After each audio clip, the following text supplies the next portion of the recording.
seems my power is on. Yes. Transitions for me. Okay, well, we'll just go ahead and go to the next. So, hi everyone. Thank you so much for being here. I'm not sure why my clicker isn't working, but I am Rhea Watson, the Scholarship Doctor. I'm so excited to be talking to you today about how to go to college debt-free. Feel free to take any pictures, any video, any audio recording that you care to. I know I go a little bit fast. I'll get you in and out. We'll be done in an hour. I am expecting a few more people, so they may come in, but so please don't be too distracted by that. But we're going to go on, and I thank you so much for your patience. This is me. I am a nationally recognized expert on student financial aid and scholarships. I am an award-winning author, professor, and researcher. I have thankfully won more than $100,000 in scholarships, and we've been able to assist students in earning more than $50 million in scholarships thus far, and counting. It's been a good year, and some scholarships just came out yesterday, so excited to see how scholars fared. So this is what we're going to talk about today, you all. Scholarships, fellowships, grants, work, study, and even the dreaded loans. And the reason why is because I believe in educating everyone. If you know the information, then you know how to handle it and can either use it or not. So the first thing we're going to learn about are scholarships. So what are scholarships? Scholarships are free money from a college or business that does not have to be paid back. It's free money from a college or business that does not have to be paid back. More specifically, there are all types of colleges. Can you guys yell some out at me, like UNR? Pepperdine. Pepperdine. I have a student at Pepperdine, actually. She's a senior. Yes. UNLV, College of Southern Nevada, Howard, Harvard, Yale, Spelman, Stanford. Anywhere that you guys want to go? Okay, maybe I already named them. So those are all colleges, and if you did not know, they will pay you handsomely based on all types of things. Definitely with colleges, they're looking at those grades that we were discussing earlier. But a business will also, non and for-profit, give you scholarships. So an example of one of my favorite nonprofit businesses is going to be really important for your daughter because she'll be a senior, right, this coming year. So, and you'll be 11th grade? 10th grade. 10th grade coming up? Okay.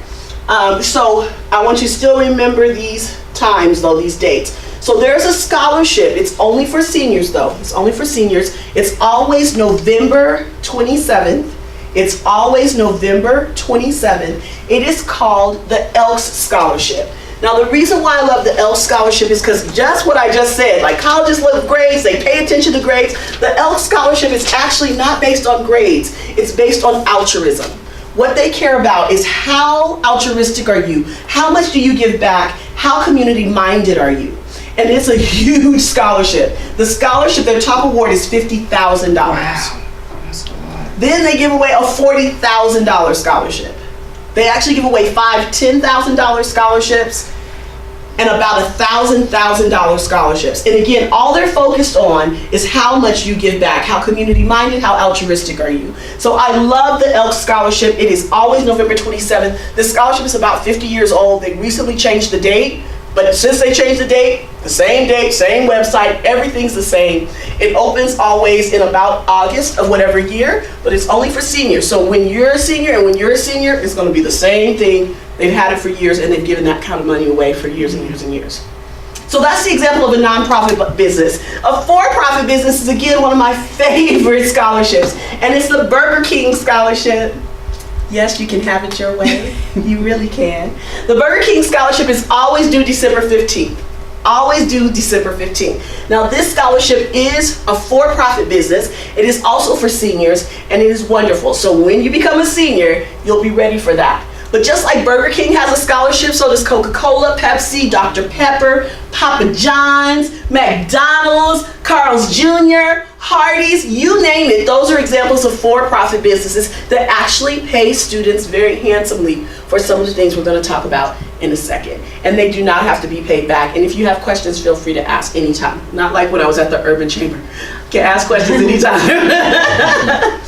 So what are the types of scholarships? There's merit, music, athletic, academic, financial need, and miscellaneous components. So now that I've listed them, we'll go ahead and describe them. So what is this word merit? It has two definitions. The first definition is in regard to altruism, the same thing I just talked about. How much do you volunteer? So you can just take that word merit and change it with the big V. How much do you volunteer? How much do you give back? How community minded are you? So that's when it's outside of the academic arena. When a college is saying they're giving merit money away, it normally means someone's dedicated some money to the school. So maybe, unfortunately, someone's child passed away, or they're honoring a professor, or a professor wants to honor himself, or whatever. Then they may say merit dollars within the collegiate setting. So within the college setting, in the collegiate setting, it normally means someone's donated money and they're giving it to a scholar. Outside of that, it just means volunteerism. How much do you give back? Then there's music-based scholarships. I love music. Anyone here play any single thing? I love music too. No? I wasn't a music person either. My parents didn't make me stay on the piano. I wish they had, but they didn't. However, if you're thinking about music, which is a wonderful way to actually go to college debt-free, you want to think about those instruments that are not the sexy instruments. That's what I call them. The sexy instruments are things like the saxophone, the drums, right? Everybody loves a bass player. I'm just saying, can I get somebody to play a harp? There's nobody saying, can I please play the harp, right? But what happens is when you play the harp, there's not competition, and so a college or university and or a business will say, I like that. Why don't we go ahead and give you a scholarship for that? So I have a student right now who's playing the tuba. Yeah. She's in the 5th grade. She's not crazy about the tuba, and the tuba is not crazy about her. But when she is ready to get these scholarships, we are all going to be dancing in the streets. So think about instruments that are a little bit more unique. The same thing with athleticism. If you guys could guess what the big 3 were, at least for boys, what sports would you say? Football, All day, football, even baseball. Still My daughter's a baseball. cheerleader. Would that count? Cheerleading is for girls on the other side. So cheerleading, volleyball, softball, and even soccer are very popular for women. So I'm always saying, can we get something that's not so popular? So if you can do what I have a student in Washington doing, he rode his way to a full ride in Washington. Because how many people are saying, I'm a rower? Not too many people, right? So when you can think about something like that, or a wonderful athletic sport, we just finished the Winter Olympics, you know, those curling people, they wear the funny pants and they brush against the ice. Curlers are a great way to get an athletic scholarship. What about our fencer? And now we got the speed racers. I'm just saying, I'm so happy I have a diver, a swimmer, again, a rower, even someone who's doing that wonderful fencing one day, or a golfer. Tennis is okay too. So if you can think outside of the box a little bit, and if you already have that athletic ability, how can you transfer that over to a sport that's not as popular, but still pays very handsomely in regard to scholarships? Academic, maybe you're like me, I didn't have music or athletics, so I had to go on my brain. And if you're gonna go on your brain, I'm gonna tell you that you want a 3.8 unweighted GPA. So what does that mean? All A's, 1B. Maximum. All A's, 1B, maximum. So in Scholarship Solutions, we totally believe in A's and A's. We don't say our scholars are A and B students. We say they're A and A students. We believe in A's and A's, and we always strive for A's and A's. Why? Because it is so helpful if you're saying, I want to go to school on my brain. Financial need. You may say you're broke. I don't know if you are or not, but I will tell you what the government says is broke. The government says you are broke or you have financial need if you make $50,000 or less. Now, on average, individuals in the state of Nevada do make $50,000 or less. But if there's a dual parent household, that means you are not a single parent. And one average of $50,000 and another average of $50,000 means you make $100,000. So the government says, so that FAFSA you were talking about earlier, nope, no FAFSA for you, okay? And scholarships who are saying financial need, they go off of the FAFSA, and so therefore they're saying you have to make under $50,000 as a family. That's very difficult for most people. Miscellaneous components. Miscellaneous components is everything else that I didn't mention. So it's gonna be on what I decide to do. I dyed my hair red, so if I was a natural redhead, there's a scholarship for that. Because like we are these beautiful natural women in here, you wear your hair naturally, there's actually 2 scholarships for that. It's based on handedness. So if are you left-handed and are you right-handed? If you wear glasses or contacts, there's a scholarship for that, right? There's actually 25 of them. It's based on age, ethnicity, gender, ability, where you're going to school, where you went to school, including elementary and junior high. So it is anything that you can think of outside of those kind of general topics that I gave right then and there. Questions, comments, or concerns? All right, let's move to grants. You wanted to know about grants, Ms. Lachelle? Here we go. There are 2 types of federal grants. The first one is the Pell Grant, the next one is the Teach Grant. The Pell Grant is based on income. It is income contingent. So that means if you make $50,000 or less, you will be eligible for the Pell. If you make $50,000 and 1 cent more, you are ineligible for the Pell Grant. Okay? And Pell Grant has a max, I'm sorry, The maximum of, how much they'll give you per year, is that correct? right, it's been $6,000 for a long time. So depending what Congress does, but the maximum is $6,000. Great question. Okay. I would say probably on average that on average people probably get $2,000 in a Pell. Okay. So that's not a lot of money, right? So you're talking about $2,000 a year against maybe a $60,000 education, a $50,000 education. I was just looking at UNLV this morning. It's $17,000 if you stay at home to attend UNLV. Mm. So if you get the Pell and you only have $2,000, you're still in the hole 15 grand. Right?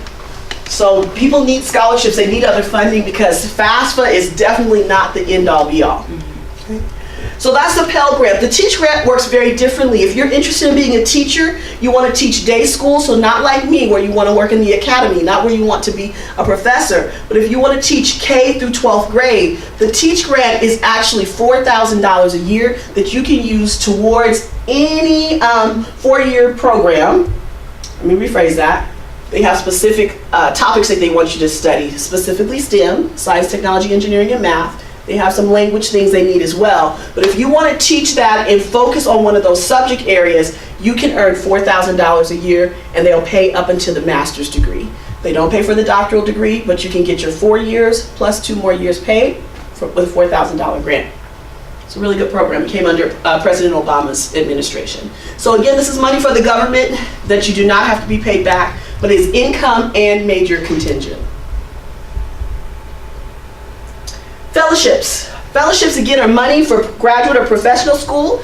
It's money from a college or business that has to be paid back. So graduate school is where someone earns the master's degree or a doctoral degree in some area. So you can become the master of nursing or art or engineering, accounting, lots and lots of master's degrees. Professional degrees are where we get our dermatologists, so our medical doctors, our attorneys, our veterinarians, physical therapists fall underneath that, and dentists. So if you're interested in one of those fields, that's where you would go. A fellowship is a huge scholarship. So I'll tell you about one that I received. So I decided that I wanted to get my doctoral degree in psychology, and I wanted to stay home. I got into some graduate schools, but I decided that UNLV was for me. Had been away, decided to come home. And when I did that, this is the reason that I chose UNLV actually over the graduate programs I was accepted into. They paid me $1,500 a month to go to school. Wasn't a lot of money, but I was listening. They also paid all my tuition and fees, so I never had to pay a check to the college at all.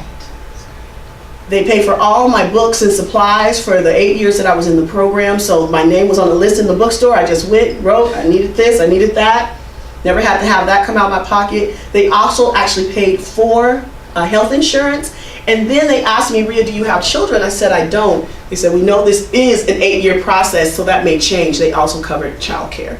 So that's why I said, UNLV, Las Vegas, I left Atlanta, here I come, because of that fellowship. So in my first slide, I said I've earned $100,000 in scholarships. But really with my fellowship, I'm at $300,000. So this is what I say to everyone in this room, but especially these 2 beauties and handsomes right here. It pays to go to graduate school. It pays to go to graduate school. It pays to go to graduate school. Work study. We love work study. Work study is a part-time campus job. It helps to pay for college, but it is something that you have to work for, and thankfully it doesn't have to be paid back. But I love work study. So work study is sometimes income contingent. That means you have to make $50,000 or less. But there may be scholars like mine who they make so much money as a scholar, they don't need to do any working, and they choose not to use this. So because of that, it may be eligible or available to someone else. So I always say on the FAFSA, you should check yes to work study. Okay, you should always check yes to work study. Secondarily, you should always apply for work study jobs. And these are some of the work study jobs that I encourage. The first one is that you should work in the financial aid department. Why? Because that's the way you're going to be the first one to get grants, information about scholarships, so you should absolutely work in the financial aid department. The second place that I encourage people to work, the second place I encourage you to work is in the library. And I always ask my sister, why, sister, should people work in the library? But my sister is living her life right now in Missouri, so I can't ask her that. So I'm just gonna tell you why you should work in the library. Because no one goes to the library. So since no one goes to the library, you are gonna have plenty of time to work and study, because that's what it's all about. It's not just working, it's not just studying, it's a little bit of both. So since people don't go to the library, they don't use the library, you will have plenty of time to do that. Both of those jobs are pretty coveted. People get it at least by sophomore year that they should be working in financial aid and in the library, because once they have put the last thing of spaghetti down and in from the cafeteria, they are looking for somewhere that they can sit down and not have to hear people complain, right? So that's okay, because I have other jobs. The other place that you should work is in the admissions office. It is wonderful, great contacts. The admissions office is the place to be, because if colleges don't have students, they don't have a business. So believe you me, the admissions office is always, always, always top of the top. The other place is the athletic department, the same reason. An athletic department traditionally brings in more money than anything for a college campus. So you're gonna meet the president, the vice president, all the movers and shakers. It's a wonderful place for letters of recommendation or future careers. So those are all places that you should try to work and study, and one of them normally works. Every time people say, you know, that financial aid, yeah, that didn't work out, but I was able to get in. So one of those you hopefully will be able to do too. Okay, so not the fun part, right? The loans. Oh, I know. But let's talk about them so we can make sure to stay away from them. That's why we disagree. That's why you're here, right? You want to avoid these. So loans are money borrowed from the government or a private entity. That word borrowed means that they have to come back. You have to pay it back, right? So unfortunately, you have to pay it back, and many times with this thing called interest. Not the interest that you earn that makes you more money, but unfortunately the interest that you have to pay more. So let's talk about it. We have subsidized, unsubsidized, parent, student, and then private loans. So the subsidized loan, actually was just doing a spreadsheet for one of my scholars. It's like he got this much money in, so we're just trying to figure out what else we should do in regard to this piece right here. The subsidized loan is an interest-free loan. It is an interest-free loan. So as long as you you pay back what you took out, that's it. There's no interest. The government actually pays the interest for scholars while they're in college, okay? But we understand in our everyday vernacular, our everyday language, in the English language, that that prefix means not, right? So that means it is not subsidized. It means that it is an interest-full loan. As soon as you sign, interest starts to accrue on that loan, okay? So the first one is interest-free, the second one is interest-full. Parent loans. Parent loans work very much like our car payments and our mortgages. They kind of have to be paid back traditionally straight away, but they are low interest loan or lower interest loans. But sometimes parents are not in the place because you have to have A1 credit for these loans. So it is definitely credit worthiness, and if you don't have the credit, they say no problem, students, we will give you the loan. So it will be the debt of your child or your scholar. Private loans are the most horrific process ever outside of your family. But if you did not know, well, anyway, but But bank loans are what I'm talking about specifically. Every bank, Bank of America, Wells Fargo, Chase, Citi, you name it, they have bank loans available for students, but there's no regulation on interest.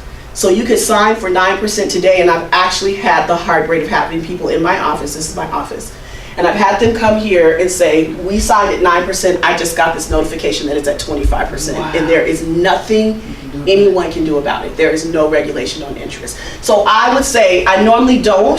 I say with the loans above that, you know, if that's how you have to go to college, one day you're going to be a career person, you'll be able to pay it back. You may hate that you have to do it, but you will be able to do it. But this one right here, I don't see it any differently than a payday or a car loan, whatever they call them. It is that predatory to me. So I would say if you had to take out a private bank loan, it would probably be better just to work or try to figure something else out besides that, because I've seen too much heartbreak. People can never pay that debt back.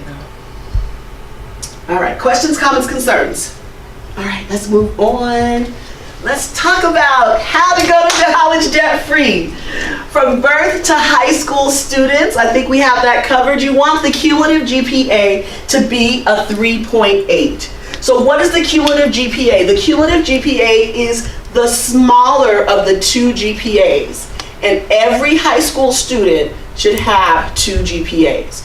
Why should every high school student have GPAs? Two GPAs. Because you should have a weighted GPA, which falls under honors and AP courses, and you should have a cumulative GPA, which does not include the extra weight, okay?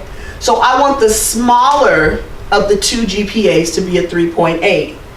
If your cumulative or unweighted GPA is a 3.8, the bigger GPA, the more weightier GPA, like Dr. Reed, is gonna be a 4.2, okay? So if your cumulative is a 3.8, your honors and AP, your bigger GPA is going to be about a 4.2. How long do you have to have that consistent? That is cumulative. That should be from freshman until whatever the current, yep, so Okay. not a semester. Okay. Sure, overall GPA, great question. Okay. So you want the smaller of those two GPAs to be a 3.8. Although I love honors in AP, AP is advanced placement. Although I love those types of classes, this is my favorite way for a scholar to go to high school. If you did not know, you can attend college and high school at the same time. And in our school district, the Clark County School District actually pays for an associate's degree. Right now, with Scholarship Solutions, we have 4 scholars who are in high school. 2 of them are that are in college. 2 of them are 9th graders, and the other 2 are juniors. And so they will have their bachelor's and or their associate's degree before their high school diploma. And someone else paid for it. This is, I think, the best kept secret, unfortunately. And at the same time, people tell me all the time things like, well, my baby won't go to prom, so we can't put them in college. It's not true. I just told you, 100 clients. I promise you, I have someone who will take your baby to prom. If no one else will, I will commission one of my scholars to take your baby to prom. Go to college for free. Okay, I'm off my soapbox. Off the soapbox. All right. Take the PSAT. So you will be a sophomore next year. Great. So all sophomores must take this test. PSAT, they have to take it. It's required by the Clark County School District. That is required. So every 10th grader is going to take that. However, the only time this test matters is in the 11th grade year. So although she's going to do that, I want you guys to make sure that she takes it in the 11th grade year. Okay? 11th grade year, it's always the same thing. It's going to be October, on the 2nd Wednesday in October. It's always like that. So I want her to take that the 2nd Wednesday in October, and the same with you. What year are you in school? I'm sorry, I didn't ask you. Oh, I'm in 8th grade. Okay, same thing. 11th grade, definitely. But what I would encourage is for him to start next year. So to take it 9th, 10th, and 11th. This is the score you're looking for, a 220. And you have a 10-year-old? 10-year-old, yes. So she'll be 5th grade next year, or 6th grade? She'll be 5th grade? Mhm. So my 6th graders start taking this test. 6th grade. And they take it every year until we get it right. What is right? The 220. Why am I so passionate and even took an extra few minutes on this exam? Because it is a $5,000 scholarship, which we love. But not only is it a $5,000 scholarship, there's about 250 colleges that will actually full ride scholarships. You don't pay a dime. So I have 2 National Merit Scholars this year. Thank you, God. I've been looking for them for years. And we got 2 of them this year. And one of my scholars has gotten letters from Harvard, from Stanford, University of Pennsylvania. Who did she write me about just yesterday? Every Ivy League school you can imagine has written this child, asking her to come to them. So instead of I love all of the celebrations that have been happening on Facebook. You guys have probably seen them too. The kids are praying, they hoping, and it's a beautiful thing to have that celebration. But this kid is like inundated and calling me like, I don't know what to do and where to go, because every college is asking me to come to their school and paying me to do that. National Merit. So we may not have that big, huge celebration, but her mother does not have to write a check to an Ivy League school. So it's a beautiful, great thing. That's what you want to do. Take the SAT early and often, just like you asked me about should she take that. She should be signing up for this exam yesterday. Okay. So as soon as you get home, I would probably just She's do already that. taken it, we just not had the results yet, the first time. Okay. So, yes. So again, my scholars start this in minimally 9th grade, and we just take it and take it and take it until we get these. My student, my scholar who has this, there'll be a slide at the end that you'll see. She is a $2 million scholarship winner. The reason why she won $2 million is because of that score right there. And you don't have to do it on the first time. You don't even have to do it on the 2nd, 3rd, 4th, 5th, or 6th time. It's just get that score. I have a question for you. So the PSAT, if they're taking it outside of the 11th grade, are they taking it the same? Because they have taken Yes. the ACT already. Is it the same process go on and sign up for it to take it? Do you know their scores? Have you gotten scores? Yes. I don't remember. What is It yours? was a 20. That's good. And his was 17. That's very good. So you guys, you see, now you know you have your benchmark. You know where you need to be, and you can do that at any time. So that's a great question. So they can have this score and get all of that, and unfortunately will not be eligible for National Merit. However, they can take them simultaneously like they are, but now you know the score that they both need for this exam. So, no. So explain that to me again. So it's okay that they're concurrent, that they're together, but even if you get this score here, which will make you eligible for a ton of stuff, colleges and scholarships, you have to get this score during this time in their lifetime. Okay. Oh, so even if you're in 10th grade and you get that score, they It don't won't matter. matter. Isn't that terrible? It has to be in the Yeah. 11th grade when they get Only the in the 220. 11th Got grade. it. Okay. Which I think is like, because I've had some students who did really, really well for that in junior high, but it has to be the 11th grade year. So you know if you can do it in 10th grade, you can absolutely do it in the 11th grade, right? So it's great that you guys already have that, and those are honestly really solid scores, to tell you very honestly. Very good scores. You want to just grow, grow, grow, work towards that. Good job. I have a question. So Absolutely. if you score well on the PSAT Uh-huh. and the 220, you can still get offer scholarships, even though it's not the Yeah. SAT. I mean, so they work together in conjunction?